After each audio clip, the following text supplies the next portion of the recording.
the Boston Bruins, tweeting out, Matt Poitras is heading to World Juniors. Quote, this is what I had in the back of my mind all summer. Go to Guelph, have a good start, and hopefully get the opportunity to play for my country. It didn't exactly work out that way, but still get the opportunity to go. I'm excited. Team Canada fans are excited as well. This, as you'll be calling these games, EJ, is an exciting development for Canada, who've won 2 World Juniors golds in a row. What kind of an impact does he make? I think he'll make a really nice impact because he's got NHL experience under his belt. He's a mature young man. He's a really good centerman. I mean, it moves everybody back a little bit in their lineup, which will help Team Canada, which to me is always one of the top teams in this tournament. No matter, sometimes you hear, well, not that good this year, and then they roll off 7 straight wins. Yes. This is a really good team. That's true. And I'll say this for the Boston Bruins management group, great for them, because they're a little thin in the middle. We had this conversation the other day, Sammy, about whether or not the Bruins would allow him to go or make the move to release him. And they're a little thin in the middle of the Bruins, but like, this is why they're a good management group.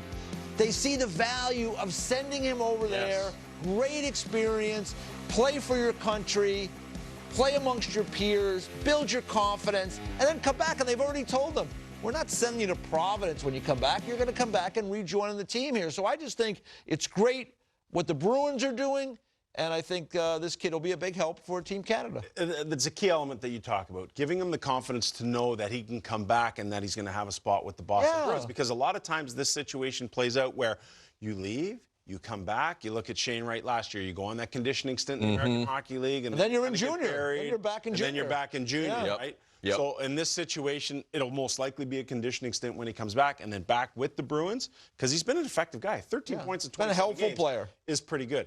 And this really, I think, surprised everybody. Everybody who covers the draft like myself, to see him have the success he's had. I like the player. I didn't think it was going to come this quickly for him. But now I look at Canada down the middle of the ice. Fraser Minton comes back from the Toronto Maple Leafs. He gets traded from Kamloops to Saskatoon. You got Macklin Celebrini, who's just an absolute rock star. You got Owen Beck, who's the lone returning guy. That's a lot of strength down the middle for Canada. And Poitras, with that NHL experience, always seems to help out. And he's not the type of kid who's going to come back with that attitude and be wearing his Boston Bruins stuff all around. He's the type of kid who's going to buy into the program, and maybe that's the most important element of his return there. Very likable young man. Remember, the Bruins years ago sent a guy named David Pastrnak to the World Juniors to build his confidence. It worked.